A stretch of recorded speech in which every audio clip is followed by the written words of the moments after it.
For my research or identity reflection, I will use a creative approach with lyrics and images to explore my emotion of anxiety. Through using these poetics, I'm able to express and communicate my personal story regarding my own research or identity and how my anxiety affects the decisions I make when involved with research. I've always wondered what a researcher identity is. At present, I understand it as a process of both becoming, belonging, and being. For most of my experience in higher education, I've always been learning how to be in academia and how to partake in research. I also understand that it is something that will change depending on the type of research being carried out, something I have learnt from gaining access to my sociological imagination. While you're only blood and bones, and I know your heart's at war with your head. I often feel a tension between becoming and belonging. I get pulled in different directions as my values from my personal identity, which is my heart, go against those I have as part of my researcher identity, which is my head. There is a constant ongoing battle which can rip me apart. In research, I often accept the norm. I wouldn't question anything because I wouldn't want anything to change or cause problems which would result in something going wrong. When in reality, I value being curious and inquisitive, going against the social norm and questioning why certain things occur. Through my masters, I have edged over ever so slightly to my personal identity and researcher identity intertwining. Through both this assignment and my management research report as part of the Human Resource Management course. But as a researcher, I usually prefer to use quantitative methods. Throughout my undergraduate degree, I used quantitative methods multiple times, such as when I was on placement with the Sunderland University HR team, conducting research on sex, ethnicity and age in the science section of staff at the university itself, and when I did my dissertation at undergraduate looking into why there aren't more women in higher level occupations. For both, I used a survey which had multiple choice questions or Likert skills. They did not have boxes for people to write or provide extra detail. It is clear that that my values and passion for equality have fueled my researcher identity.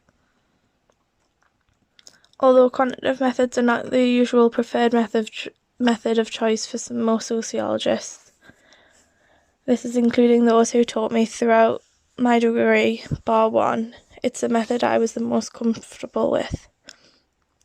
The one lecturer who did use it is the one who inspired me the most throughout my studies. She made the idea of my research identity base simple to understand. There are numerous reasons as to why I choose this method as a researcher. For one, it's a method that I'm used to now and I've spent more time using, where I would be adding data in SPSS and using statistics on my own.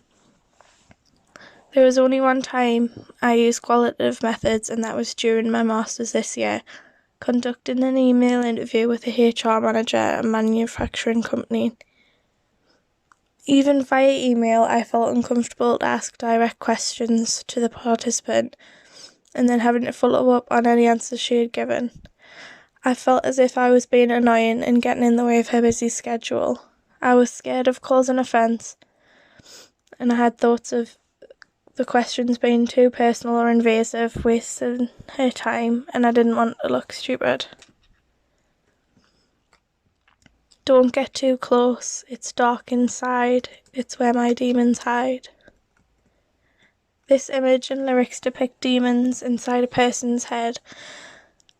This resonates with the bad thoughts, which I see as demons going around my head continuously. It shows how I'll struggle to contain these thoughts and how I struggle to cope with it.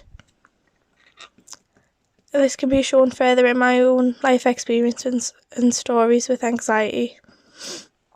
It's what has fueled the way in which I tackle research. Along with personal beliefs and values, anxiety has shaped my position and opinions on my research identity. Therefore, I believe it is because of my anxiety that I prefer quantitative methods.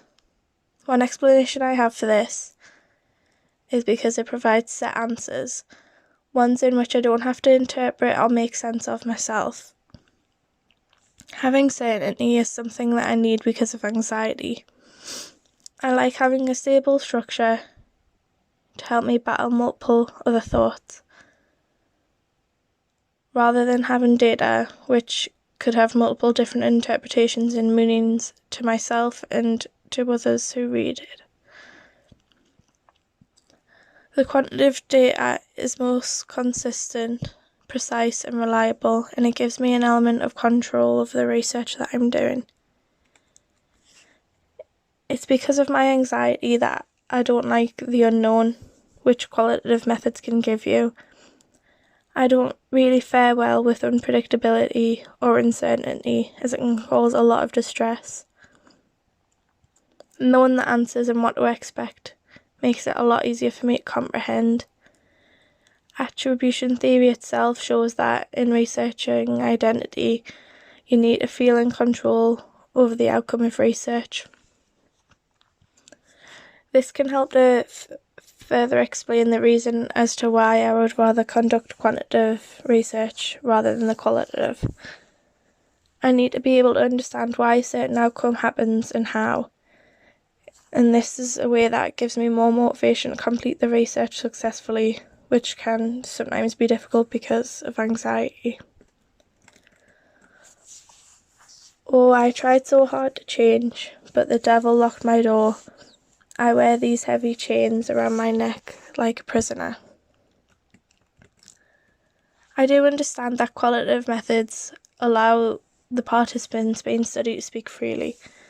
It's a method that doesn't restrict them from expressing their very own perspectives, their thoughts and their feelings. This is something I believe heavily in, allowing people to have their own voice and views. I want to be able to conduct qualitative research where I can conduct interviews with people and have the confidence to delve deeper into their answers and gain a deeper, richer understanding. I believe that in being able to do this, I would be able to make more of a difference and have my voice heard. As a researching professional, I want to be able to critically revisit my values and practices, being able to change.